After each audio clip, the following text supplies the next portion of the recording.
DJ, how we doing, man? I'm doing well. How are you on this Friday? Getting better by the minute, my friend. Thank you for asking. I'm telling you, it's here in Chicago. I may be on lockdown, but it's a beautiful day on Lake Michigan. Can't go wrong. I've only been there once, 4th of July, maybe 2015, and was surprised how beautiful it was out there.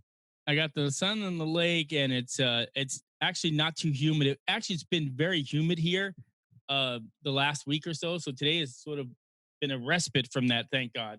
Nice to mix it up every once in a while. I mean, it is summertime. I'm in Jersey, so we get a lot of humidity, something that, you know. Oh, what part of Jersey? I'm from New York originally. Yeah, I'm like 45, 50 minutes west of the city. Basically, you come out of the Holland, you're on Route 78, and you just stay on that till you see cows and fields, and then you make your neck of the woods. I have a brother that lives in Alpine. Nope, don't know it specifically. Alpine, New Jersey. It's right off of 9W. Okay. Right by the George Washington Bridge. Like it literally is right by the George Washington Bridge. Well, like north of Hoboken. Yeah. Yeah. And then all my family lives up the Hudson. Some in Nyack, Poughkeepsie, up that way. You escaped. I escaped. I was in Manhattan. I was at 79th and West End Avenue. Yeah. Many years ago. But no, now I just go back for a visit. I go back for a visit and decent pizza. Gotta start somewhere. Yeah. So, but I ended up in Chicago, and in Chicago, for all the craziness you read on the news, it's pretty nice. And we live a really nice lifestyle for what I would have to, for what we pay here. We probably live in a broom closet. Yeah, of course. In Manhattan. Right. So it was just a matter of that. Plus, it's only, an hour? Like, you jump on a plane, it's an hour flight. It's nothing. Nothing. How often, in a non-COVID time, how often do you get back? 3 or 4 times a year, maybe. Sweet. And I'm a retired Air Force pilot. So so I fly my own plane sometimes. Yeah. But when you can fly from Chicago to New York for $45, can't go wrong. I mean, is that even legal anymore? It is. Well, it's Spirit Airlines, so I'm not even sure that's a legal airline. But right. I just go there, and as long as you carry a carry-on bag and you don't breathe too much of their air, they don't charge you for extra. They give it to you for free. That's but awesome. Anyway, what do you do? So, first of all, thanks for being on the show on a Friday. And I had a chance to peruse your website and to read a little bit about you, but it's kind of fascinating. So you're a professional life coach. Is that what a way to describe it? Yeah, absolutely. Life and self-leadership coach, definitely. So give you a little bit of background on me. I don't know how much you know about me, but this is my casual look. But my everyday thing is I'm the CEO of several companies, publishing companies and a media company. And one of my companies, the second largest LGBT media placement agency in the United States. I publish several magazines. I'm on several not-for-profit boards, and then, of course, an advisory board for my own company, which is made up of 10 of the movers and shakers in media and publishing, especially in the LGBT space. Yeah. And, of course, I told you I was retired. I'm a retired Air Force pilot. And then, of course, I have my podcast. And then I also have a network of podcasts. Yeah. So that's kind of what I do. And I was interested to... That's all, DJ? That's all you do? That's it? In addition to that, believe it or not, I forgot to add, I'm training to fly a World War II DC-3 around the world in 2022. And if I don't kill myself in the process, I'll be the first LGBT pilot to circumnavigate the globe by air. Love it, man. Not in first class. Right. As a pilot. So that's kind of the stuff that I do. And I thought it was really interesting when I was listening to some of the things that you were saying. I watched the video on your homepage, on your webpage. Sure. One of my challenges, and I'll make this about me for a second because it really struck me, was patience. Yeah. I don't have a lot of it. Sure. Right, Nick? Well, Nick, that's your cue to say, no, you have plenty of patience. But, I don't have a lot of patience for, a lot of things. Like, I move at a fast pace. And so to give you an example, I'm in the process of acquiring a publication in Phoenix, Arizona. Yep. It's what's called a legacy publication. It's been around for 31 years. The guy is 81 years old. He's very, very, very wealthy. The publication would be a nice little jewel in my crown into my portfolio of publications. But it makes about $500,000 in revenue. Yep. But this is how they make it. They generate $500,000 in revenue. They spend $640,000 in expenses. Right. Mainly because he doesn't care. Right. He's old and he just wants the legacy, right? So he's Yep. been funding the negative cash flow. Yeah. But I see the diamond in the rough, right? And so I'm trying to convince him to sell it to me under terms that I want, which is pretty creative. And he's just really slow. Sure. And I have to fight the urge to say, okay, I'm done dealing with you. Let the magazine die.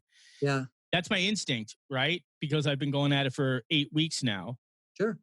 And he accepted my offer, but he's like, well, I need to ponder this and I need to understand more about that. And I'll give you an example. I sent him an email. I said, if I may be so bold, your publication has no value except to somebody crazy like me who makes something of it. You're literally 6 figures in the red on an annual basis, and for probably the last 3 years, last exactly. 5 years, by the way. And so, just giving it to me will make you profitable. Right. But at the point that, and that's not even a thing that seems to be ineffective anyway, right? He's 81. He's got plenty of money. It's like, okay. That's right. So he doesn't have any motivation. He's more concerned about the legacy of it.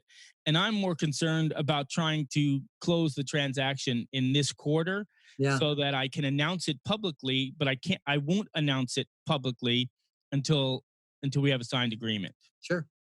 And, I was ready to sign the agreement 5 weeks ago. Right.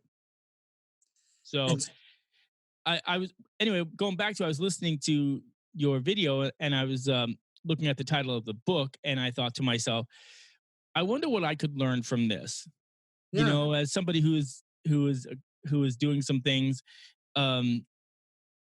And that brings me to my question is, who is your target? Now, I guess I didn't quite understand, so I apologize, but a certified professional coach, when I first saw that, I thought like a coach, like a sports coach, Sure. right? Because you had an affiliation with your alma mater, but you're a life coach, right? And that encompasses everything.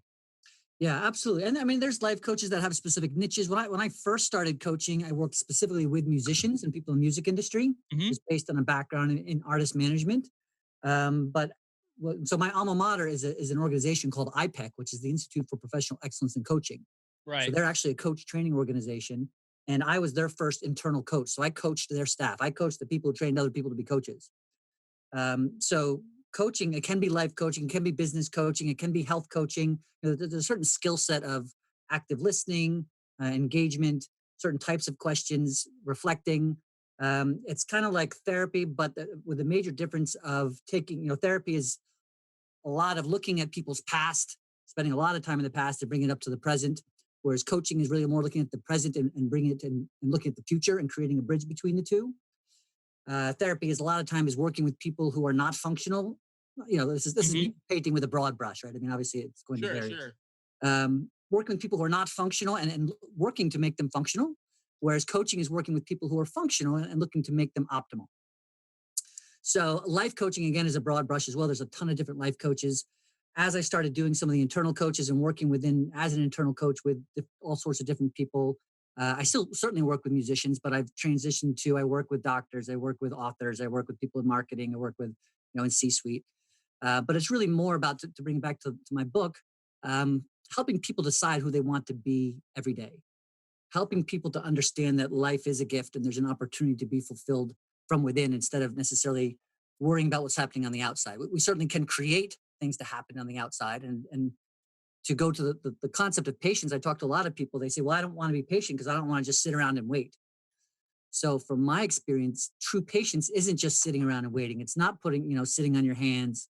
It's the opposite. It's working towards your future. In fact, it's really, instead of being worried about the future, it's knowing what your future is going to be with intention and purpose. It's literally creating genuine gratitude for that outcome before it happens. So that you're not in this stressed out, anxious moment of, oh my gosh, when is this guy going to get back to me? It's like, okay, I'm still doing what I need to do. I understand the value of follow up and that type of a thing, but I'm not going to spend my own literal physical energy focused on why this guy is not getting back to me, focused on stress or anxiety because it's not happening. It's really more about, okay, deciding who I want to be, again, creating gratitude. I know I said it already, but I'll say it again, creating gratitude for the outcome before it happens, and then working towards it with joy, with intention, with purpose. So for me, that's what comes in. Well, I agree with that. And I truthfully, this is what I've done with this particular deal. Being from New York, I'm used to that. It's like that Yeah, kind of pace. of course. And he's in Phoenix, right? And, And and by the way, 81. and he's 81, and he actually lives in Mexico, right? So he's always on Mexican times. Like I'll get back to every email I send to him is 10 days to get a response. Right. Right. Even in the beginning. Yeah. So, but what I've done is I personally have sort of said, okay, I'm going to just let this play out. I'm going to continue working on my other projects. And if this comes around, it comes around. But the problem I think that I always face is everything that I do is in sequence, right? So if this deal happens, then that's going to, Part of fuel, the waterfall. yes, and so forth. So where I think I feel my frustration, and I just realized it now when I was talking to you, is because the flow is now stopped up at this deal, and I can't move forward with my grander plans until Yeah. this deal either closes or gets out of the way. Right. Right, those are the two things. It doesn't have to necessarily close, but it has to either close or get out of the way. Either way, Yeah. I have a log jam. I have a log jam with him that I'm trying to overcome, and that I think is where my own frustration comes from, and I think where my sense of stress comes from with this, because there are a lot of moving parts, and without this being cleared, the other parts can't move forward either. Totally. And Um, I'm sorry. no, Go ahead. please continue. So the other part of that is the thing that I liked. I liked when I was reading this, and I'm trying to find the note that I made to myself where it talked about that you don't try and solve like people's lives, but you try and address how they can cope with the bumps and bruises of everyday life, to use your Yeah. quote, and or bumps, scrapes, and bruises of life.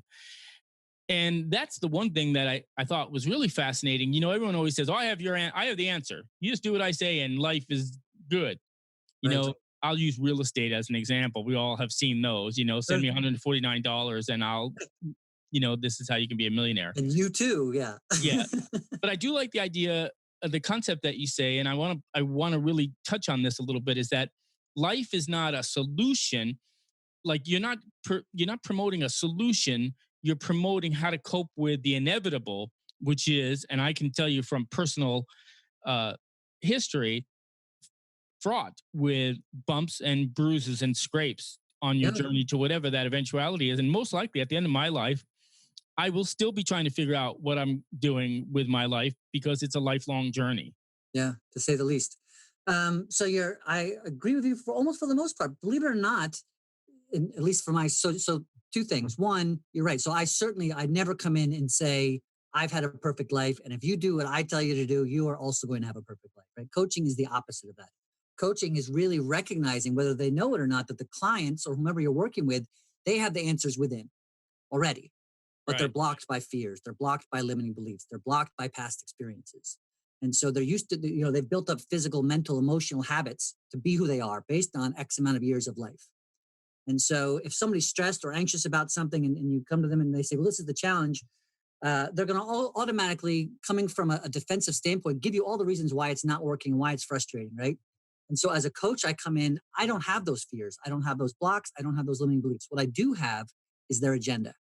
It is my goal to really understand and make sure that they are clear on what their agenda is. And so I ask them questions to help them get clarity on what they really want.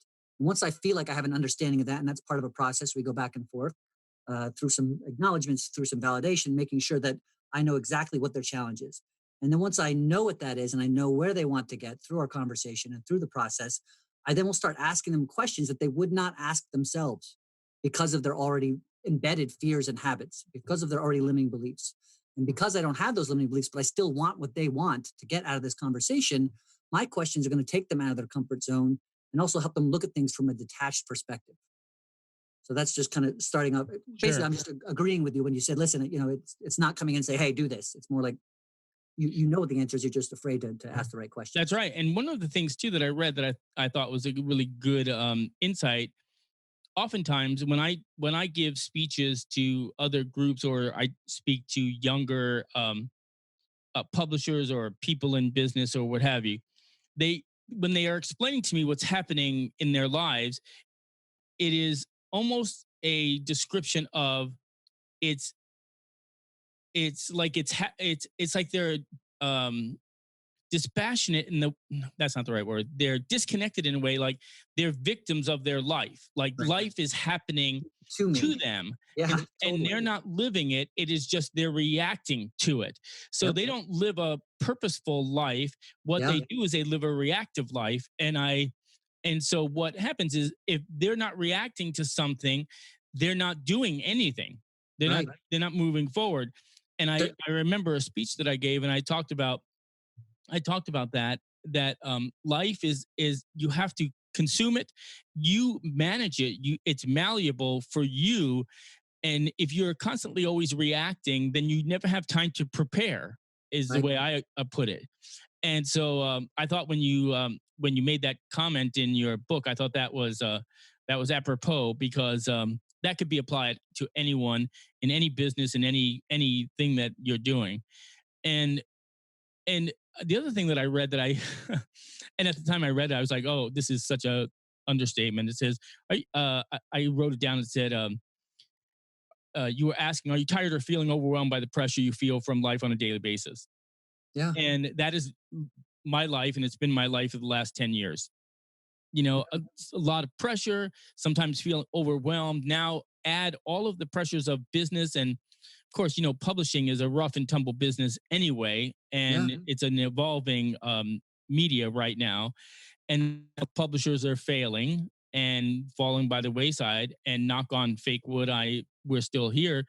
But the pressure of that, of just normal business, the pressure of trying to grow your business, and then add COVID on top of that, and then Yeah. add social unrest on top of that Yeah. even further and and and there are times that I just literally, and this is no exaggeration, I want to just pack my bag and go to Vermont Yeah. and just find some land and build an escape cabin and just go. And but the thing is that that is the fear that I feel, but I face that and then I go to work. Yeah. Right? Doesn't mean I don't have it, but I feel it. And and I thought to myself, you know, I wonder how other people deal with that pressure or um that feeling of being overwhelmed and how they overcome that. You know, mine is through discipline, and I just say, okay, that's it. But I put it over here on a shelf, Right. and then I go back to work. Although I will tell you that um, I started meditating last year, Yeah. and I get up very early every morning, regardless. I get up at 5 every morning, Yep. and I come into the studio, which faces the lake. I sit in my overstuffed leather chair and have a cup of coffee, and I watch the sunrise over the lake. No Yeah. phone. I shut everything off. No phone, no email, no computer, no anything. I just sit there and I just sort of meditate about what's going on. And I have found that that has helped me prioritize what's important for the day. And it also helps me clear my mind. Yeah. And that's my time. I don't give that up for anyone. Absolutely. And I have a very similar morning routine. It's so important. It's so powerful. Presence, taking time to be present with yourself, and the fact that you do it to start the day and watch the sunrise. And there's so much to unpack here. So thank you for sharing all that. By the way, No I mean, problem. it really comes down to when you think about it. When we wake in the morning, the sun rises. Like so, there's gravity, there's oxygen, there's sunlight, literally just so that you can exist. Right. Every single day, that is here so that you can exist. So therefore, life is a gift. And so if every single day you're waking up to sunrise, to sunlight, to gravity, to oxygen so that you can exist, and it is this momentous miracle of a gift, what are we doing with it? Are we wasting time and physical energy focusing on, to your point, is life happening to me? And in any case, when we start to, and you mentioned the word coping before, and that's something I kind of want to reflect back on. So that feeling of life is happening to me is a coping mechanism. It's like I have to cope. I have to react. I'm reacting the whole time. And there's a difference between reacting and responding. When you start to choose to decide that life is happening for me, as weird as it may sound, in some stressful situations, in some traumatic situations, if at any given point, because it's either one or the other, right? It's not like life happens to me sometimes and it happens for me other times. It's really either one or the other Right. from a quantum physics level. So once you decide for a fact that life is happening for me, no matter how crazy it gets, and you start stepping into that, and every single decision you make is based on that concept, you start to understand that every moment is a gift, every day is a gift. Okay. So in the situation of the gentleman from Arizona, it's like, so how to even step back and ask yourself, how could this or why could this possibly be happening for me? This delay, this slow pace, this slow response. I don't know what the answer is. And sometimes we don't know these things until hindsight. But, in any situation, when you decide, okay, life is happening for me, I'm not coping, I'm creating. So I'm taking this information, it's all constant information. If I start off with gratitude for the experience and decide that this is happening for me, I don't know why yet, but I can be curious and start kind of utilizing the right side of my brain to ask why or how could this possibly be happening for me, instead of labeling it as a bad situation or a stressful situation and putting it in this box where there's no opportunity. You change it from judgment, so I'm judging the situation as bad, to curiosity, because judgment and curiosity are two sides of the same coin. It's recognizing that there's something outside of yourself or something to look at as one way or another. And instead of looking at it just as good or bad, you look at it as why or how, or how can I grow from this, or what is the lesson? And you really put your focus and your energy into curiosity versus judgment of the situation. It opens up possibility and you start to step more into flow. And if you add, again, gratitude for the sake of being and being here now in that moment, instead of worrying about the future. And again, listen, man, I mean, you're working with big numbers, you're working with all sorts of giant moving parts. And I totally understand that. I don't want to belittle that by any means. No, it makes sense to me. Yeah. Listen, this is a thing that I was interested when I saw that you were going to be a guest on the show. I was interested from a selfish standpoint, quite frankly. And I was like, okay, I'm actually going through this right now. I'm going through what I was reading. Yeah. And so I thought it would be interesting to sort of hear somebody explain how they speak to other people about how to cope with this particular thing. Listen, I'm a big believer in planning, right? As a pilot, I always look at the horizon, and I use this in my speech all the time. When you're flying, if you look at a thunder cloud on the horizon, you have two choices. You could make a 3-degree correction now and safely and effortlessly circumvent the thunderstorm, or you can wait until you're right up on top of it and then make a 50-degree aggressive turn and throw everybody all over the airplane and most likely have some rough flying.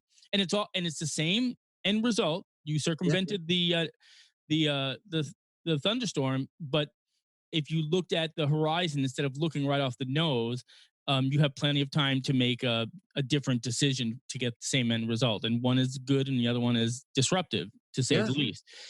And I think that is a lesson, and it is a trait that I am trying to apply. It's easier to say it, quite frankly. Of course. Ryan, I mean, it's so easy to impart words of wisdom, but it's hard when you're living it and you're like, oh, I want that for you, but I want it now, or I want to do it differently. And so I appreciated reading that, especially because I thought it was really apropos to what I'm going through currently. Yeah. No such thing as coincidence. There isn't. I don't think so either. So let me ask you a question. One thing that as I was going through all of the information that our researcher came up with, what is the how would I say it? Is there a single thread that you would say is consistent in people that could benefit from reading your book? Like, do you say, okay, listen, if you're having issues with patience, this is for you?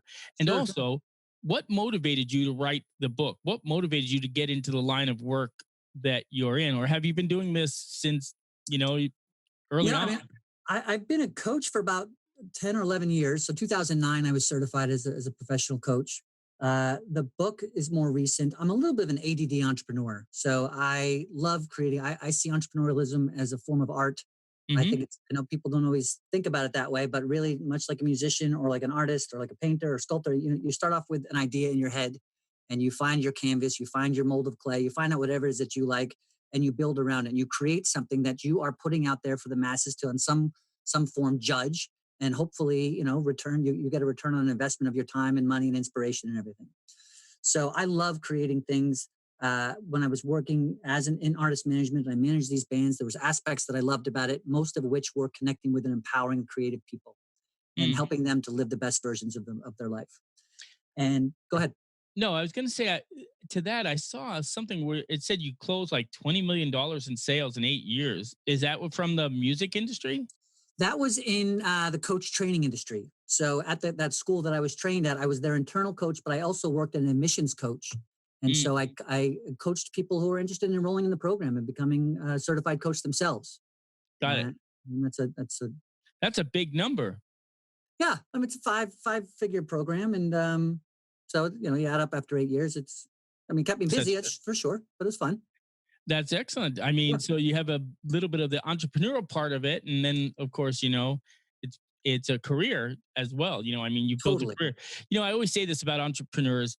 I have so much respect for entrepreneurs because they are unsung heroes in our economic powerhouse, economic foundation, Yeah, right? Because every day you have to create your job, right. And when you wake and up, this is what you're doing. that's right. So every day you have to create your job. And I remember one time, even when I was at a pretty successful point, my sister said to me, "When are you going to settle down and just get a job?" Right. And I was like, "Okay, I work 14 hours a day, 7 days a Yeah, week.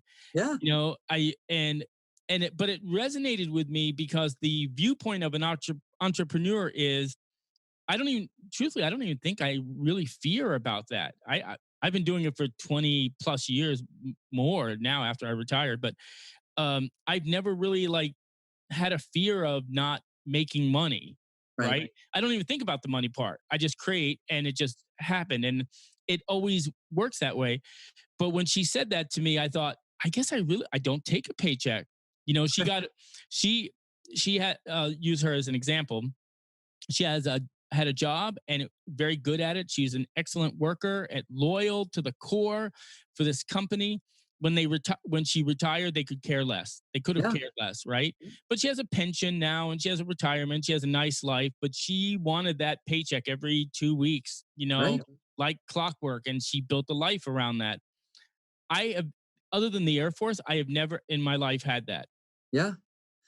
Well, and the thing is, and this is whether your sister or anybody else, anytime somebody, again, we go back to judgment, anybody who imposes judgment on us, like you should go get a job or when are you going to do this, that literally has nothing to do with us. And it has everything to do with them. And that is based on her beliefs and her experience and who she is looking to be. And sometimes people share things and say you should based on not necessarily who they want to be, but believe that they're stuck being. Right. I Um, also had attended a conference where I had a talk, and I was someone was asking me. We've done a lot of things. We have lived on a 60-foot sailboat for 3 years. We drove a 32-foot motorhome, a vintage motorhome that I restored around the United States for a year. We lived in a log cabin on 50 acres in upstate New York, out in the middle of nowhere. We've owned hotels. We've been in the hotel industry. We flipped houses. We flipped hotels. We went into publishing. I bought a publishing company for $500. The purchase price was 1.25 million. I used $500 of my own money from the deck of my boat, and that's how I got into publishing. yeah, And it was a disaster. Don't get me wrong, it was a disaster, but it taught me a lot about publishing and prepared me for where I am now. But the point of me saying that is I've had many people come to me and they say, well, when my finances are correct, I'm going to do this, and I'm right. going to just do this, and then I'll do that, and then I'm going to do this. And I said, listen, every step of everything I've ever done in my whole life, there have been people that have said, I wouldn't do that. Oh, I would not. Oh, you're crazy. You're going to live on a boat for 3 years. You don't even know how to sail. Or, and I didn't. That was my first boat. And Yeah. but I taught myself how to sail, and we made some big mistakes, but it was fine. We survived it. But the point of that is, if you let somebody else project their fear onto you, you will never do anything. And Correct. how many times have I built companies or have done things or anything, and with, you heard that saying, "Oh, I have a monkey on my back." I've had silverback gorillas on my back. Two of them, and, Two of and them with were monkeys on saying, there. yeah, with and saying, "Oh, I wouldn't do that. Oh, you're gonna fail, or you're this and that and this and that." And so that has been my entrepreneurial life, and I think that that's what most entrepreneurs on various degrees experience, because people, they want to project their fear on to you, not because they want to stop you, but they don't want to see somebody achieve something that they are too fearful to even try Yeah. achieve. Yeah, and what's an interesting lesson I learned a couple of years ago was that it's literally none of my business what someone else thinks of me, That's right. because it That's has a good nothing to one. do with me and has everything to do with them. So if I make my time and I recognize, I touched on earlier again that there's only now, and I can focus on who I want to be in this moment, and I know who that is. And we touched on morning routines earlier. I also start off each day with meditation, anywhere from 40 minutes to an hour plus. But then the second thing that I do is what I call my I am statements, where I literally say out loud who I am and who I intend to be. And I'm reminding my subconscious of where I'm going and what I'm growing, and how I'm showing up as a human, as a dad, as a brother, as a husband, as all these different things. Right. And so as I'm going through my day, if different, to your point, different influences or conversations or perspectives come in that don't serve that goal that I'm reminding myself of every day, it's super easy for me just to blow it off, right? Because it, again, doesn't serve me. I know the direction that I'm going. I know what my North Star is. It's kind of like my own suit of armor for those things that happen on the outside. But it gets to a point where you don't even need the armor anymore, because the other stuff, it doesn't make sense with the course that I'm on. How do you how do you handle if somebody doesn't subscribe to your vision of what you're doing? How do you handle the barrage of I don't want to say negativity, but the barrage of pessimism? That's a better word. And how do you sort of say, okay, it's like you're getting, that old adage, if you hear it long enough, you'll believe it. How do Sure. you overcome when someone is very pessimistic about what you're attempting to do? You may believe it, but everyone else around you doesn't share that belief. Yeah, two things. One, start surrounding yourself with other people. And I said it kind of tongue in cheek, but not really. I mean, not facetious. And the point that, they say you are the average of the 5 people you spend the most time with. So choose your tribe. Be very aware of the people that you're surrounding yourself with. And when I say that, it doesn't even have to be people who you physically know and spend personal time with. I think that's important, A. But B, if anybody out there is like in a situation that you just suggested, you're getting a lot of negativity from all around you. Like, what are you doing in your spare time? Are you just spending time, chilling on Netflix for binge watching Right. 17 hours of something? If you're going to spend some, if that's your way of relaxing, like find something that serves your goal, serves your future, serves your purpose. And so those are people like Gary Vaynerchuk or Tony Robbins, or I don't know if you're familiar with Joe Dispenza, but people like Yep. that can certainly serve your purpose, right? And so that's the average of the people you're spending those time with. So if people to me are pessimistic in some capacity, I simply let them know that they're heard, and I kind of don't continue the conversation. I might even change the subject, and because again, it's not serving my purpose in the now. Right. And And that's so good for your mental health. yeah, absolutely. And I might reflect it back to them. In fact, what I'll often do is just ask them questions like, "Well, how true is that?" Or "How do you know that?" And it's not said with a challenging accusative. I don't know what the word accusative. Uh, Accusatory. Thank you. That's the word I was looking for. Yes. Accusatory tone, as much as it's again genuine curiosity. So tell me more about that. Tell me more why you think that, and they'll get all back into their what they've seen, and they had a friend who did this, or their mother said that, or I'm like, great. So what does that have to do with me? What does it have to do with 2020? What does that have to do with the industry that I'm in? How did you come into wanting to do this? Was there an event in your life that sort of triggered that? Since you've been doing it for 10 years, I'm assuming that you did something else prior.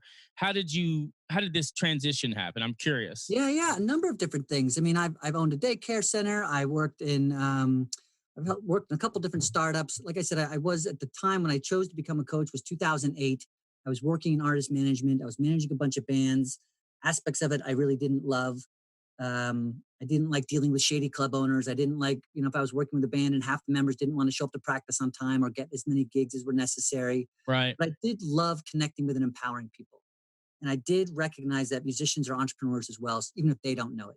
And so I took my entrepreneurial mindset and I really focused it on them to develop them. In October of 2008, I think it came up like 3 times within a month, the term coach, life coach. And I was like, well, that's what I am. That's who I am. That's what I love about what I do. And so was certified in 2009. And next to parenthood, coaching is the most, the thing that I love most. I think those are 2 places where I'm consistently teaching and learning at the same time. What of all the types of people that you've coached, what is are your favorites? Like musicians, obviously one. Do you coach business people? Um, everyday people, Yeah, I do. students? I would say my favorites are the people who are really willing to show up and every day in their life, right? Because we do a lot of pretty intense work together sometimes, but it's the work that they do on their own in between. Hmm. I love people who are ready for change, who've gotten to a point where they're stressed, they're overwhelmed, they're not fulfilled with life, and they also recognize that there's something for them to do about it, and that nobody's coming to save them, and it's Right. time for them to save themselves. So, if is your program faith based? No, not particularly. I Not mean, particularly. faith in yourself, faith in your future, faith in your ability to create that future, faith in the recognition of the now, and by focusing more on the unknown than Sure. the known. Again, with gratitude for the outcome that we want. I mean, so that there's aspects of faith that I certainly can direct, but not from a religious Got it. perspective. That makes sense. I was just curious. That was just me being curious, Yeah, absolutely. because a lot of the things that I'm reading, I just wonder um, if people come to you for what are the various reasons that people come to a life coach? It's funny. You kind of were asking earlier about like how the book came to be and why that was. How did this come out of my journey?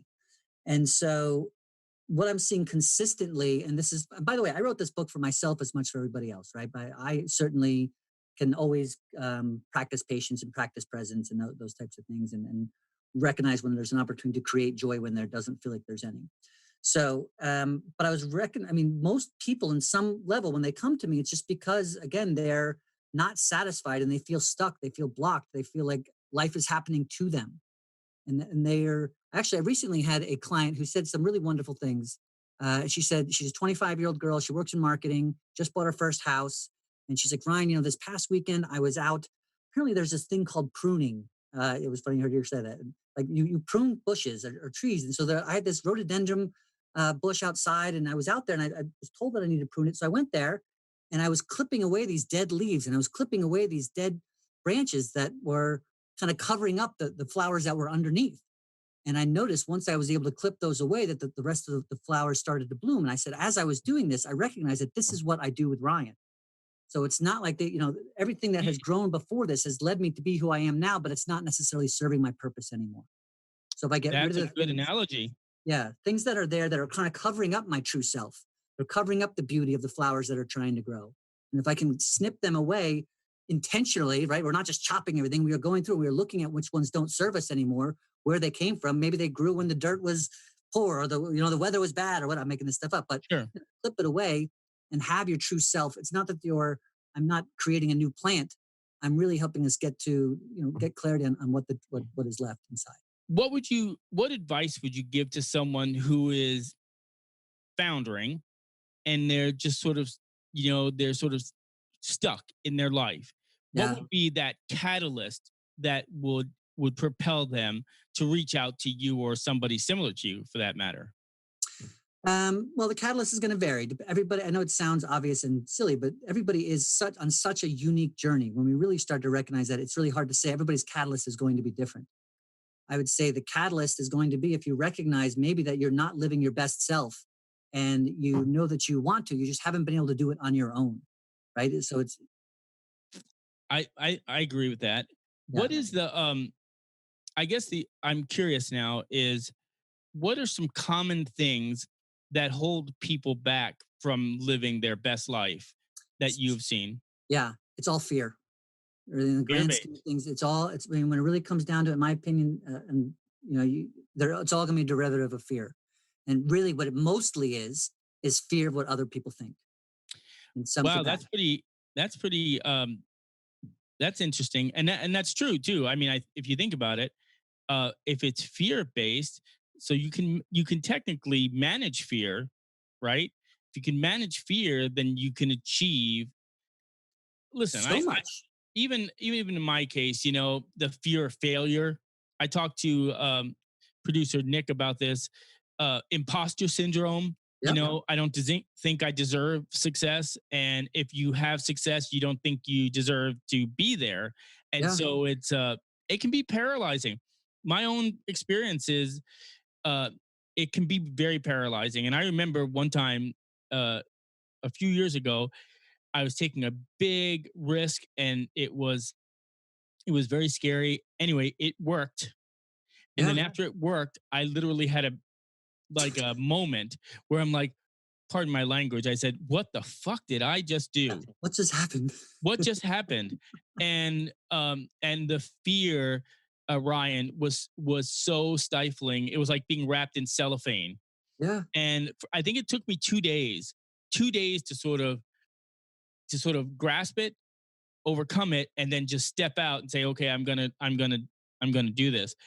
But the the hardest part of that wasn't the fear of failure. It was my own perception of i didn't I didn't deserve this success, this Yeah. this thing. And I often wonder how many times in my life, in my younger life, was I prevented from achieving my goals because I was so afraid what other people were going to think about what I'm doing, or Yeah. make fun of me if I failed. Now, so many people have made fun of me over the years for failures and everything, and I'm in the most public uh, business you could possibly be into. So it's not only do I, and this is the thing, this is really interesting. When I was reading your thing, is this is what applied. It made me think of me in this particular way. Is if I have a job and I go to work and I screw up, my coworkers make fun of me, my boss will make fun of me, and then I go home and that's it. Yeah. I go back to work the next day, and it might be difficult for three or four people. If I screw up, it's all over the internet. It's all over social media, because all of my peers are publishers. Right. All of my adversaries are publishers. They Yep. all have long arms of reach in Yeah. media. So my failures are very public, and once it's on the internet, it lives forever. Sure. You know, and then I would sometimes say, I don't want to do that, so I want to live in Vermont. I don't Right. want to. I don't want no internet. That cabin in maple syrup is still feeling better every minute.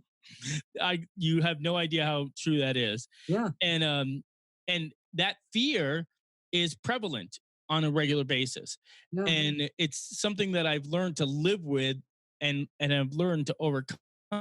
But when you said that, a lot of the things that prevent us from achieving our full potential is fear based, um, I totally get that.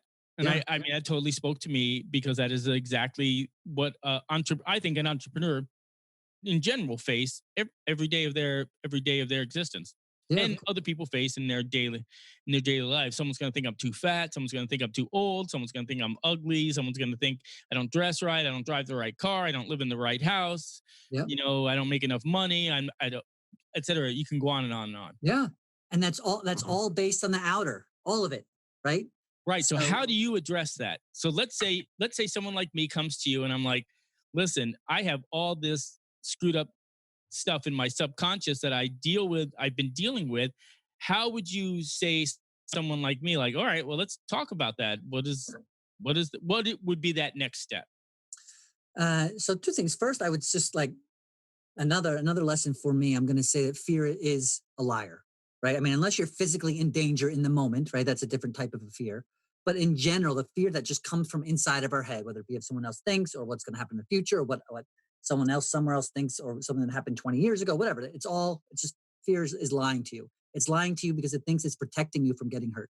Is that the fight or flight syndrome you always Absolutely. hear about? Yeah, absolutely. I was going to say that it's like, based on The old days, there was the people, cavemen in the caves, and there was a saber-toothed tiger outside the cave. So don't go out the cave. Whatever you do, you're going to get eaten. And so we've kind of had this ingrained in us. Uh, Part two of that is to really truly recognize. And so the prologue of my book, actually, this is how it all starts. Is it says, we are creators. In every single moment, we are creating something. And like it's just to kind of really give the listeners an understanding. It's very basic. Like if you wake up in the morning and you put on some blue pants and a blue shirt and a blue hat, you're creating a person dressed in blue. Right now, you and I are creating an awesome podcast. When you put, some peanut butter and jelly on a piece of bread, you're creating a sandwich. But we create art, we create conversation, we create businesses, we create laughter. But when you're in a situation where you're afraid of something, you are creating fear. When you're angry at someone, and all these, by the way, all these are understandable and legitimate. I'm not saying you should never do any of this, but I am saying there, it's important to have an understanding that you are creating fear, you are creating anger. When you are stressed, you are creating anxiety from within. We create laughter, we create joy. All these things we're always creating. Even when you're sleeping, you are creating a human being who's sleeping. In some capacity, just by being, we are always and always creating. So when you start to recognize that as your truth, then you decide, hey, I'm in a place of fear. You can ask yourself again, go back to curiosity. Who am I creating right now? And then to start back to your point of patience, so in my book again, so then chapter one is, how do I create a patient person? Just again, if I'm feeling stressed, I'm feeling overwhelmed, I know that I'm being impatient right now. As an intellectual human being, I can sense that I'm being impatient. I can ask myself, how would a patient person behave in this moment? Be curious about it and then try it on just for a minute. And so it begins to build up this muscle of choice and recognition of what and who you are creating in any given moment. And ask yourself, is the person that I'm creating serving my purpose? Is it serving my relationship? Is it serving my career? Is it serving who I want to be? Is it serving what I believe is the best version of myself? And if the answer is no at any of those things, you have the option to then ask a follow-up question would be, well, what would be a thought or way of being that I could create, which would serve me instead? Let me ask you, for the people that are listening, and I know there will be people that will want to know this, and that is, in this time of COVID, where there's so much uncertainty, right? And Yeah. apparently, because we have a do nothing incompetent Congress, these people that are on unemployment are going to fall off a financial cliff Monday or Tuesday, Yeah. right? And the leaders decide, hey, you know what? This is how we're going to deal with it. We're going to go home for the weekend, right? Right. Meanwhile, friends of mine are like, how the hell are we going to make our bills? Because if this falls off the cliff, it took forever to get our unemployment initially. It's going to take weeks now to get the new stuff if it comes out, right? And so what do I do in the interim? I'm going to be negative, right? Yeah. And in Chicago, they're now shutting things back down, and so it's hard to get work or whatever. So in a roundabout way, I'm asking if you have if you have an issue with patience, and the patience is derived from the fact that you need something to happen, otherwise there is going to be a specific action that could cause you harm, let's say a financial calamity. Yeah. How can you take the precepts that you're saying to foster patience, foster patience, and how does that change if there's a consequence involved? You know what do you follow kind of what I'm saying? Yeah. Like basically what you're saying is it's not easy. Like life gets crazy Right. sometimes. Like what? There's Like some I understand pretty heavy concepts. if you want to have patience and it's for self help and everything is cool in your life and you just want to improve yourself, Sure. that's one thing. But Yeah. what happens if the root of your impatience is the avoidance of a significant consequence? So I was just going to ask how you approach that differently. Yeah, it's a great question, and I'm going to think out loud a little bit because Sure. it No. makes a lot of sense that anyone would ask that. So the challenging part to really think about it is up until now, right? When you've gotten to this point through everything that's happened outside Sure. and in life, what has your everyday been like? Right? What have your thoughts been every single day up until now? Like there is this habit of stress and anxiety, and so you're physically in this way anyway. And from a quantum physics level, right? That I don't want to say that well, I will say, I'll say in some way, shape, or form over every single second of your life, life is happening for you. You created this outcome through your thoughts, through your actions. I know it seems weird, but let's just take it No, I outside get it. from I the get it. quantum Like, level, right? let's say lack of financial planning, you don't have a safety net. And so now COVID happened and you're trapped in it. And now you're confronted with your lack of planning. Again, referring back to the thunderstorm analogy. Yeah, totally. So that, yes, absolutely. So it's kind of the same thing. So the answer is really be patient. And the other person, some people out there gonna be like, yeah, or whatever, dude. So the answer is like be patient anyway, or choose this. So it's not just like, hey, my life is doing well. I want to practice patience so I can enjoy it more. It's like, hey, again, every single day is a gift. And so if I even no matter what's going on, if I can decide who I want to be today, and that is a person who is patient, a person who is present and grateful for the now, and you combine that with being the light that you want to see in the world. From my experience, opportunity will find you. You need to not just sit on your ground and aum all day and just be someone come knocking on your door with $100,000, Right. but if you do spend more time creating thoughts that again are serving your purpose, and if your purpose is to get out of debt, your purpose is to create an abundant lifestyle, and you're spending more time focusing your energy on that than, oh my God, what's going to happen to me. And I'm not belittling that people Sure. are in a situation like that, but in that situation, they're still probably spending more time in physical energy, which is created from their thoughts, focusing on the bad stuff.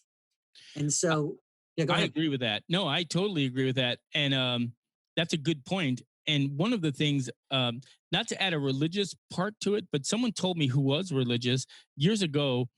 Um, they used the analogy. They said, when Moses got to the Red Sea, that the promise was that the Red Sea would part before the sole of the priest's sandal hit the water, right? Like they Yeah, didn't just stand on the shore and wait for it to part and then go. That was actually how it was interpreted. That's how it was written. And the lesson there that they were trying to share with me was that in life, you can't just wait on the shore and wait for things to happen. You yeah, have to take steps. You have to take an action. And then yeah, from that action, there's quite often, according to Newton, an equal and opposite reaction, right? yeah, And so, I was curious because patience is also an action. It's a choice. absolutely. It's a choice that you have to make in order to get a reaction to that. And my friend who I was just chatting with the other day was talking about the argument part. Um, I thought was really interesting when you were talking about patience. And because I said to them, I said, well, be patient that this is all going to work out the way it's supposed to be, right? Yeah, And she goes, well, yeah, that may be all well and good as I have to, live on the street. And then it made me think, like, okay, how are you patient when the outcome is something that is, scary. scary Yeah.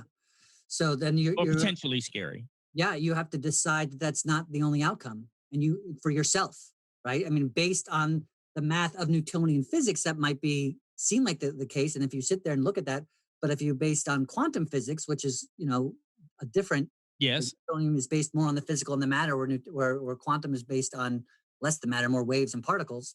Um, again, in that scenario, your friend was focusing her thoughts and her energy on the outcome of her being on the streets. And that was Right. coming up and over, and that was creating emotions and creating energy inside her. And that was just keep coming and keep recycling over and over again. And somebody says, well, here's a potential solution. And she's like, yeah, but in the meantime, I'm still going to live on the streets, as opposed to creating physical thoughts towards the outcome that you'd prefer, and then creating an elevated emotion that is grateful for that emotion, or compassion for that emotion, or love for others.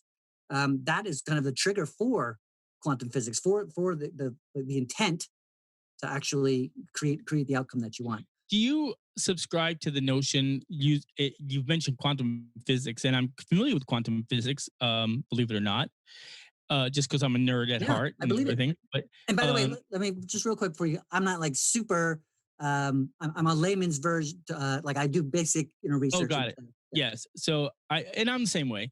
yeah, But I often hear that what you put out in the universe is what you draw to yourself.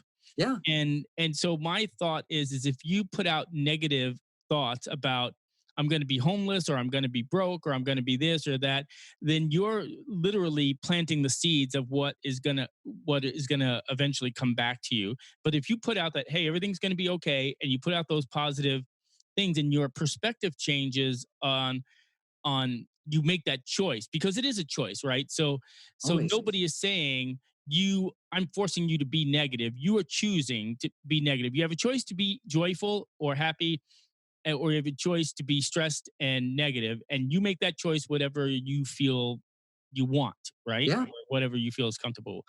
And I think that is the one thing that I agree wholeheartedly with you, is that whatever that choice is can determine an effect.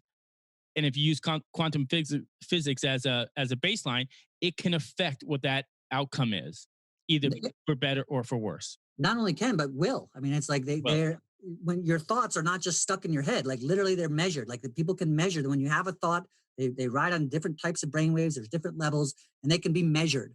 So when you physically have a thought and boom, it literally comes out of your head and goes like a radio wave. Like we don't right, see them, like a microwave, we don't see them, but they're out there, they're happening all over the place. Your brainwaves are the same thing.